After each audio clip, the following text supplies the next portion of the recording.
So for someone who just gets started, just getting in tune with their feelings, into their breathing, into the sensations in their body and their emotions, what then? Okay, I'm doing some breathing exercises.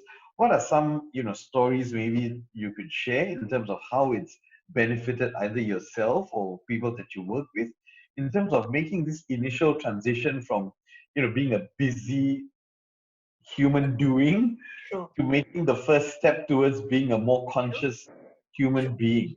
I mean, what are some of the benefits that Yeah. in this first step? Oh, Yeah. look, the benefits are many. Let's just start with like, how do we do it, right? Yeah. And I think, like I say, you got to be deliberate with it. It is a practice. I hear time and time again, because I run classes where I call it the lazy person's yoga. So we just about, it's restorative yoga, and we get the body really comfortable, and we stay in basically meditation. And so I hear even then people saying, oh, I've done this wrong, I can't relax, and I go, well, that is true, because we are so sympathetically dominant in our nervous system, which is the fight flight part of our nervous system, in our daily life. Like, think about it. That nervous system is very useful for our survival, absolutely critical for our survival, because it turns on just like that, right? Yeah.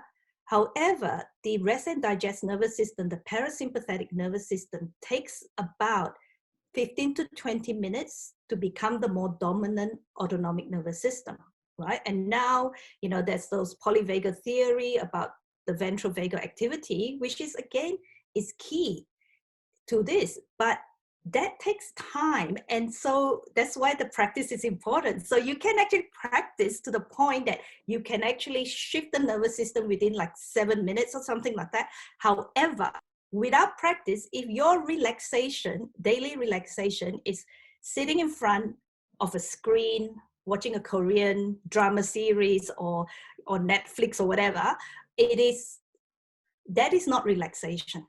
This is what we think, oh, I need to relax, I'm just gonna like flop on the couch and just switch on another screen.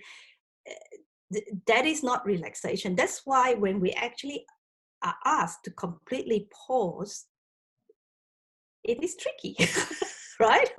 So this is where gentleness comes in, and thinking that idea that this is like you're actually relearning how to relax. It is a skill been lost in a lot of us. And I would say from my own experience, right? So like with the cancer experience, and as you know, like we all know that with chemotherapy and the treatment just makes you really tired. Like it really absolutely like that bone fatigue that you get, right? So my yoga practice at that point was fairly physical, and there was no way at all I would be able to do any of that.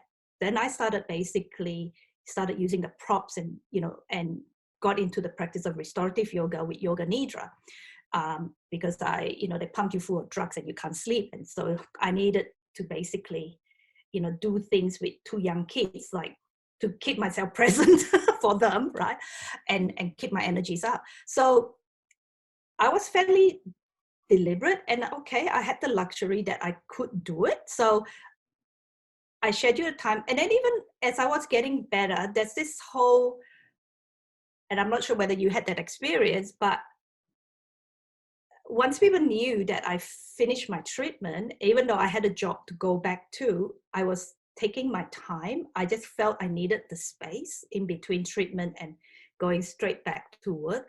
But there was all this pressure. It's like, oh, you're okay now. When you're gonna come back to normal, and the reality is that I didn't want to go back to my normal, like my normal that I used to know.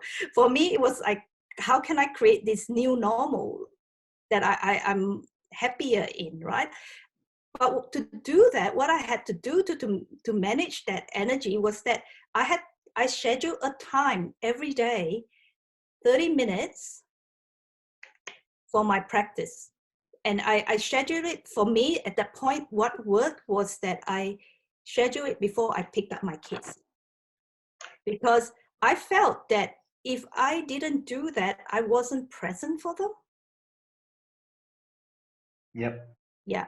And would you have thought, like, you know, like so many years of practice that I would have had under my belt at that point, was it easy? Hell no. I'll set an alarm, right? And then, like, all of a sudden the alarm will ring. I still have to send one email off. Oh, I've got to make that. Oh, that phone call is so important now. I've got to make that phone call. But, okay, you know, well, this is how tricky your mind is. This is how tricky our mind is, right? But I can Yeah. sense every single time, if I do stop, I feel so much better. And I'm so much clearer as to what's important and what's not.